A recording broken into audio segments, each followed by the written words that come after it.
안녕하십니까 수험생 여러분, 반갑습니다. 저는 해커스 공무원학원에서 한국사를 수업하고 있는 이중석입니다. 날도 덥고 코로나 때문에 공부하시기도 굉장히 좀 힘드셨을 텐데 오늘 시험 보시느라고 정말 수고들 많으셨습니다. 일단 뭐 한국사 총평서부터 먼저 시작을 좀 하고 그리고 해설 강의를 좀 이어서 하겠습니다. 한국사 총평은 한마디로 좀 얘기하면 지난 지방직 시험보다는 좀 난이도가 높았다, 이렇게 얘기를 좀 할 수 있고요. 그리고 국가직 시험으로만 좀 비교해 보면 2018년에 국가직 시험이 역대급으로 좀 어려우면서 이제 2019년에는 좀 난이도가 조금 하향 평준화 됐거든요. 근데 2020년에는 다시 좀 제자리를 찾은 듯합니다. 그렇다고 해서 뭐 문제가 뭐 어마무시하게 어려운 문제가 있거나 만점 방지용 문제가 있는 그런 수준의 문제도 아닙니다. 그러니까 수험생들 입장에서는 굉장히 지엽적이고 그다음에 사건에 대한 내용들이나 시기를 좀 이렇게 세밀하게 보지 않으신 분들은 굉장히 어려웠을 것이고, 또 그렇지 않은 분들은 의외로 이번 시험이 쉽게 느껴졌을 수도 있습니다. 일단 몇 가지 좀 특징을 좀 잡아보면 9번 문제, 10번 문제 뭐 요 정도 문제가 좀 어려웠어요. 그리고 마지막에 이제 20번 문항 정도가 어려웠는데 가책형 기준으로 할 때 그렇습니다. 이 9번 문제는 이승유의 제왕운기, 이 사료를 주고 이거를 제왕운기를 일단 찾아야 여러분들이 선지에서 답을 고를 수 있었고, 그 다음에 이제 10번 문제 같은 경우는 해방 직후에 경제 사회 상황을 그래프로 주고 그 시대에서 볼 수 없는 모습을 찾는 건데, 선지 배열 자체가 굉장히 좀 생소한 사건이나 지문들이 많이 깔려 있어서 역시 수험생들의 체감 난이도는 10번 문항도 굉장히 높지 않았을까 싶습니다. 그리고 마지막 20번 문제인데요. 20번 문제는 한국 광복군의 대일 대독 선전포고문을 주고 그 선전포고문이 발표된 이후의 모습으로 옳지 않은 걸 찾는 건데, 이게 좀 시기가 굉장히 짧게 좀 붙어 있어요. 왜냐하면 이제 대일 대독 선전포고문은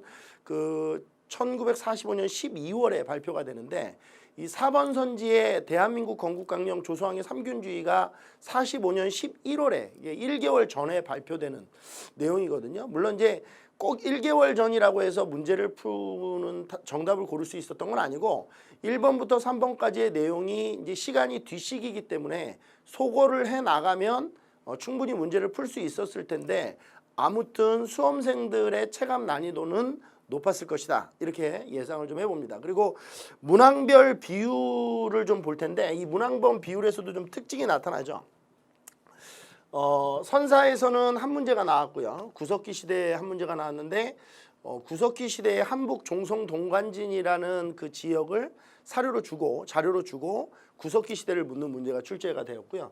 그 다음에 이제 고대 그 정치, 경제, 사회, 문화사 구분하지 않고 얘기해 보면 고대에서 3문제 정도가 나왔어요.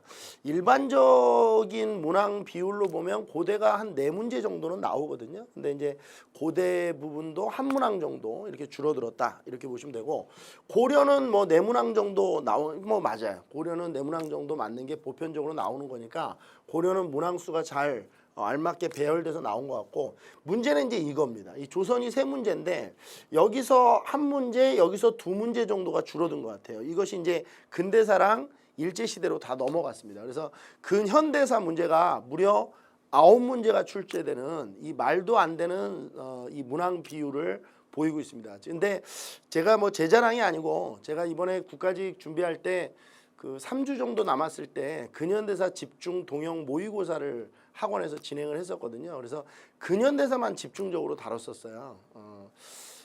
이게 그렇다는 거죠. 하여튼 제가 잘했다.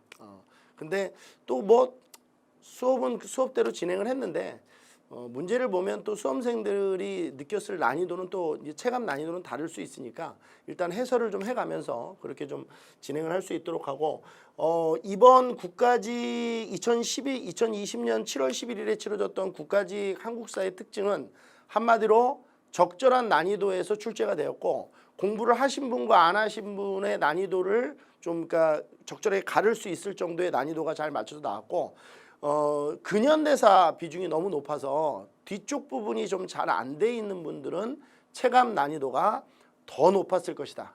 이렇게 요약을 좀 해보겠습니다. 자, 그렇다면 해설 강의를 진행할 수 있도록 하겠습니다.